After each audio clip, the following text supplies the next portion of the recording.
I now call upon the Honorable Speaker of Lok Sabha, Shri Om Birla Ji, to present his keynote address on the theme Vikasit Bharat 2047, the role of elected representatives.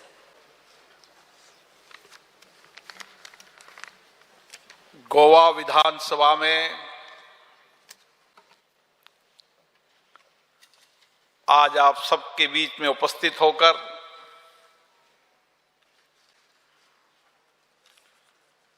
बहुत प्रसन्नता हो रही है।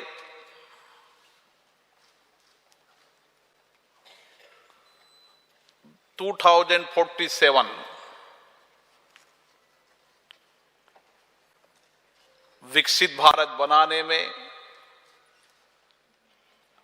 हमारे जनप्रतिनिधियों की भूमिका, गोवा विधानसभा की भूमिका और हमारी चुनी हुई जितनी भी लोकतांत्रिक संस्थाएं हैं, पंचायत, नगरीय क्षेत्र, हम सबके सामूहिक प्रयासों से हम किस तरीके से नए भारत का निर्माण, आत्मनिर्भर भारत का निर्माण, आत्मविश्वासी भारत के निर्माण के लिए एक साथ सामूहिक प्रयास के साथ सामूहिक संकल्प के लिए यहां पर आए हैं। मैं इस मौके पर गोवा के लोकप्रिय मुख्यमंत्री श्री प्रमोद सावंत जी, गोवा विधानसभा के माननीय अध्यक्ष श्री रमेश तावड़कर जी,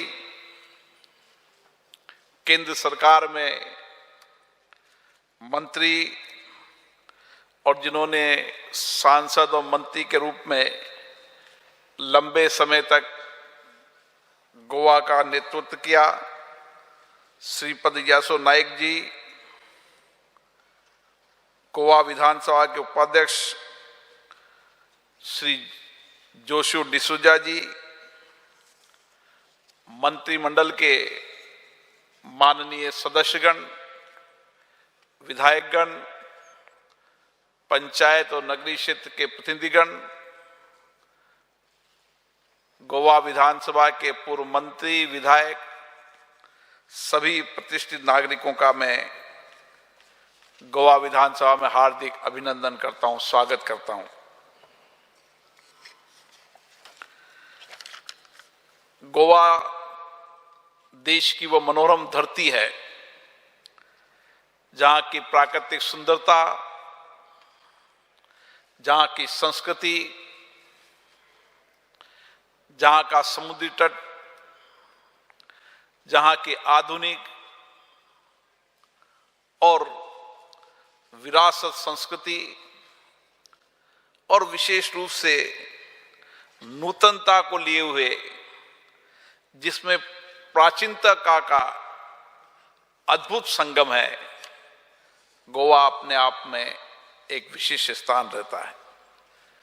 गोवा इस देश का नहीं, विश्व का एक पर्यटन स्थल भी बन चुका है। भारत के अलग अलग राज्यों से लोग यहां पर आते हैं और विश्व के कई देशों से भी यहां आते हैं। इसलिए पर्यटक के रूप में भी गोवा को जिस तरीके से विकसित किया, उसके लिए मैं माननीय मुख्यमंत्री जी और उनके पूर्व मुख्यमंत्रियों का भी बहुत बहुत अभिनंदन करता हूं, स्वागत करता हूं। गोवा की मेहनतकश, कठिन परिश्रमी, मिलनसार इस जनता के कारण गोवा ने सबका दिल जीता है और इसीलिए आज देश और दुनिया के लोग गोवा की तरह आकर्षित होते हैं। आज हम यहां पर 2014 में विकसित भारत का सपना हम सब ने देखा है। माननीय प्रधानमंत्री नरेंद्र मोदी जी ने 15 अगस्त को देश की जनता को आह्वान किया कि हम सबके सामूहिक प्रयासों से देश की 140 करोड़ जनता के सामूहिक प्रयास, सामूहिक कर्तव्य, सामूहिक दायित्व, हम सब मिलकर 2014 जब आजादी के 100 साल होंगे, जब विकसित भारत का सपना देखना चाहते हैं। और इस विकसित भारत को बनाने में सभी राज्य की जनता, देश की जनता सामूहिक प्रयास करेगी तो निश्चित रूप से हमारा यह संकल्प भी सिद्धि की ओर होगा। मुझे पता है कि गोवा विधानसभा का एक बहुत बड़ा इतिहास रहा है। गोवा की जनता ने एक लंबी लड़ाई 47 के बाद लड़ी और 1961 के अंदर गोवा को स्वतंत्रता मिली। और आज इतने कम समय के अंदर गोवा का विकास, यहां की जनता के सामाजिक आर्थिक कल्याण में इस विधानसभा की बहुत बड़ी भूमिका होती है, क्यों यही वो कार्यस्थली है जहां पर हमने एक राजनीतिक संस्कृति, एक कार्य संस्कृति के आधार पर गोवा के विधानसभा की नीतियां बनाई, कार्यक्रम बनाए, लोगों को अधिकार देने के लिए कानून बनाए, जिसके कारण आज गोवा विकास की नई ऊंचाइयों पर छू रहा है। मुझे खुशी है, गोवा चाहे शिक्षा में हो, चाहे रोजगार की दृष्टि से हो, चाहे स्वास्थ्य की दृष्टि से हो, अन्य सभी पैरामीटर में गोवा अग्रिम स्थान पर है। यहां के मुख्यमंत्री लगातार किस तरीके से हम देश के और विश्व के मानकों में सबसे प्रथम पंक्ति पर आए, इस लक्ष्य को लेकर काम कर रहे हैं। और इसीलिए इस 75 वर्ष की लोकतंत्र की यात्रा में हम ये कह सकते हैं, देश का लोकतंत्र सशक्त हुआ है, मजबूत हुआ है और हमारी लोकतांत्रिक संस्थाएं जनता के प्रति और जवाबदेही बनी है। लेकिन हमारी सपने कुछ और हैं और इन सपनों को हम करना है इस 25 वर्षों के अंदर। आजादी के बाद हमने एक लंबी विकास की यात्रा की। आजादी के एक लंबे संघर्ष के बाद जब आजादी मिली तो हमारे सामने कई चुनौतियां थी। हमने उन चुनौतियों से लड़े, सामूहिकता के साथ मिले, सामूहिक उत्तरदायित्व के साथ लड़े और हमने दुनिया में साबित किया कि इतने बड़े देश में जहां अलग अलग विविधता है, अलग अलग विविधताओं की संस्कृति है, भाषा है, बोली है, अलग अलग विचारधारा के लोग हैं, लेकिन हमने इसी संसदीय लोकतंत्र के माध्यम से आज दुनिया को बताया है कि इस विविधता की ताकत हमारी सामूहिकता की ताकत है। हम वसुधैव कुटुंबकम की संस्कृति में विश्वास करते हैं और इसीलिए इस 75 वर्ष की लोकतंत्र की यात्रा में जो हमारा अमृत काल चल रहा है, इस अमृत काल में हमने काफी सफलता प्राप्त की है, लेकिन चुनौतियां हमारे सामने हैं। लेकिन इन चुनौतियों को लड़ने का सामर्थ्य भी हमारे पास है। दुनिया की सबसे बड़ी युवा शक्ति हमारे पास है, हमारा कुशल नेतृत्व है, हमारी संसदीय लोकतांत्रिक संस्थाएं हैं, उनके जनप्रतिनिधि हैं और उन्होंने जनता के विश्वास भरोसे को जीता है। इसलिए हमारी जोश, उमंग, नया कुछ करने का संकल्प एक सामर्थ्य भारत के अंदर है। दुनिया भारत के सामर्थ्य की ओर देख रही है। आज हमने कई आपदाएं झेली, कई चुनौतियां झेली। कोविड जैसी महामारी चुनौतियों से हम लड़े, लेकिन चुनौतियों से लड़ने के बाद उस आपदा से हम भी निकले और हमने विश्व के कई देशों को आपदा में मदद भी की। आज भारत का सामर्थ्य बना है, हमारे नौजवानों की अद्भुत क्षमता, नए इनोवेशन की ताकत, नया चिंतन, नया विचार, नया जोश, कुछ कर गुजरने की शक्ति, सामर्थ्य भारत के अंदर है। और इसीलिए हमारी सबके सामूहिक प्रयासों से हम निश्चित रूप से 2047 में विकसित भारत बना पाएंगे। साथियों, आप सब जनप्रतिनिधि हैं और जनप्रतिनिधि के नाते आपका दायित्व ज्यादा होता है। एक छोटे राज्य में हम किस तरीके से जनता के साथ संवाद कर कर, जनता के साथ चर्चा कर कर, उनके अभावों को समझकर, उनकी कठिनाइयों को समझकर और भविष्य की चुनौतियों को समझकर हम इस सदन के माध्यम से, चर्चा और संवाद से उन समस्याओं का समाधान कर सकते हैं। हमने इस 75 वर्ष की लोकतंत्र की यात्रा में इसी चर्चा, संवाद, सहमति असहमति से हमने देश का विकास किया है। और इसीलिए हमारे जो विधानमंडल हैं, उन विधानमंडल के अंदर जो जनप्रतिनिधि चुनकर आते हैं, वो जनता की आकांक्षाओं, अपेक्षाओं, उनके अभावों को सदन के माध्यम से सरकार तक पहुंचाते हैं। और हम जितनी ज्यादा जनता से हमारा संपर्क होगा, जितनी निकटता से हम समस्याओं को समझेंगे और उसका समाधान का रास्ता की चर्चा करेंगे। मुझे कई बार लगता है कि विधानमंडल हो या संसद हो, उसमें नीतियों, कार्यक्रमों की आलोचना करने की जगह आजकल विरोध की नई प्रवृत्ति शुरू हुई है। सहमति असहमति हमारे लोकतंत्र की विशेषता है। नीतियों की आलोचना करना हमारे लोकतंत्र की विशेषता है।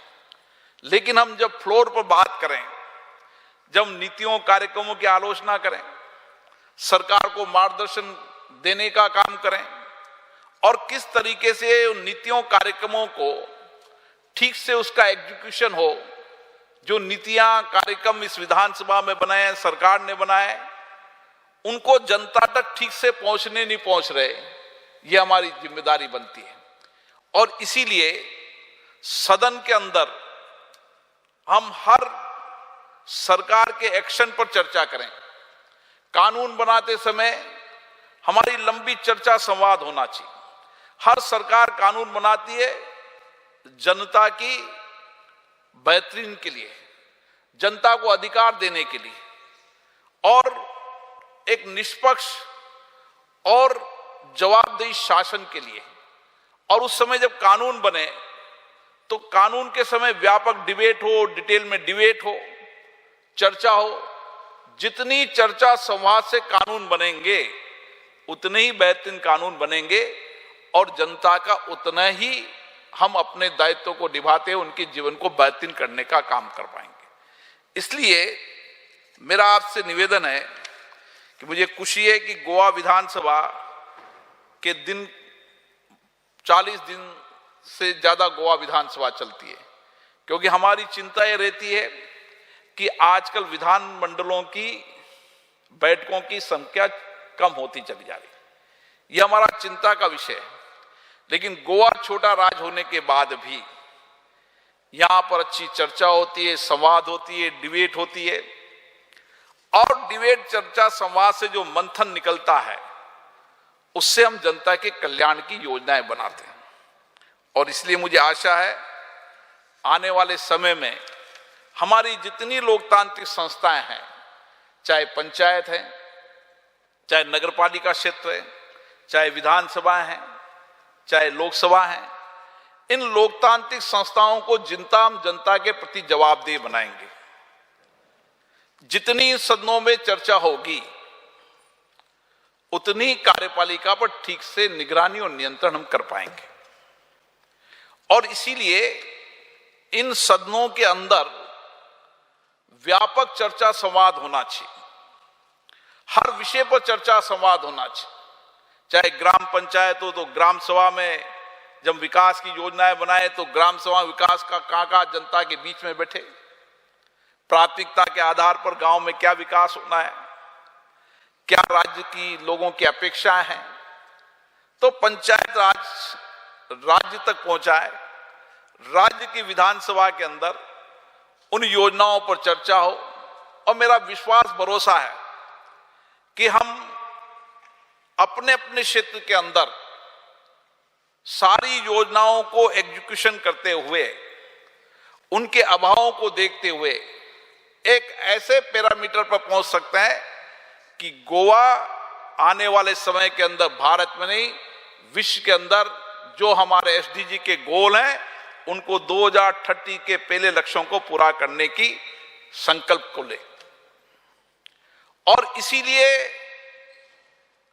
मेरा आपसे एक नया निवेदन है कि हमारे विधानसभा छोटे हैं, निर्वाचन मंडल छोटे हैं, इसलिए हमारी जनता की अपेक्षाएं भी ज्यादा हो सकती है।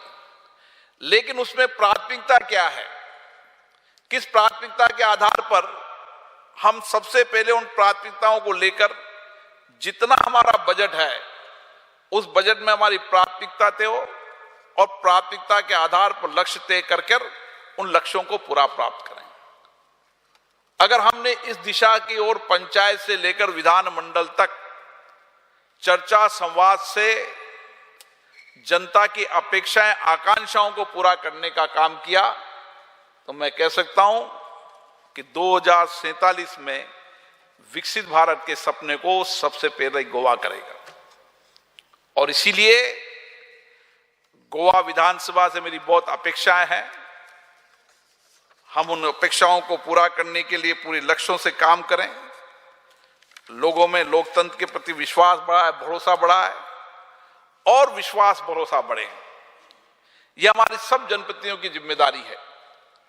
और इसीलिए मेरा आप लोगों से निवेदन है कि हमें नई टेक्नोलॉजी का उपयोग करते हुए, नई तकनीकी का उपयोग करते हुए हम हर व्यक्ति से हमारा संवाद सीधा होना चाहिए।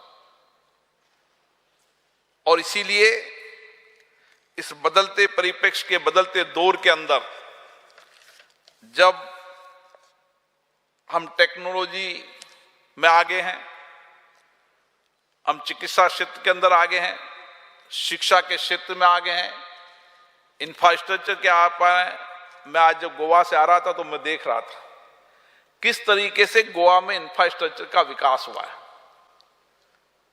आने वाले समय के अंदर जिस तरीके का इंफ्रास्ट्रक्चर का विकास भारत में हो रहा है, चाहे रेल कनेक्टिविटी हो, चाहे रेल कनेक्टिविटी हो, चाहे एयर कनेक्टिविटी हो, चाहे इंडस्ट्रीज का सेक्टर हो, चाहे निवेश हो, चाहे टेक्नोलॉजी हो, कोई सेक्टर नहीं है जिसमें भारत नेतृत्व नहीं कर रहा है। और इसीलिए हम सब अगर सामूहिक प्रयासों से करेंगे, सामूहिक जिम्मेदारियों से करेंगे, पूरे संकल्प के साथ करेंगे तो निश्चित रूप से 2047 में जो विकसित भारत का सपना हमने देखा है उसको पूरा कर पाएंगे। मैं पुनः गोवा के विधानसभा के अध्यक्ष जी को, मुख्यमंत्री जी को बहुत बहुत साधुवाद देता हूं कि आज उन्होंने मुझे यहाँ अपनी बात कहने का अवसर दिया। और निश्चित रूप से हम सब सामूहिक प्रयासों से इस देश और प्रदेश को आगे बढ़ाने के लिए कृत संकल्प हैं। हम जनप्रतिनिधि के नाते अपने संवैधानिक दायित्वों को पूरा करते हुए हम अपने क्षेत्र की जनता का अधिकतम कल्याण कर सकें, सबके जीवन की में समृद्धि ला सकें, खुशहाली ला सकें, इस जिम्मेदारी के साथ निभाएंगे। आप सभी को बहुत बहुत धन्यवाद।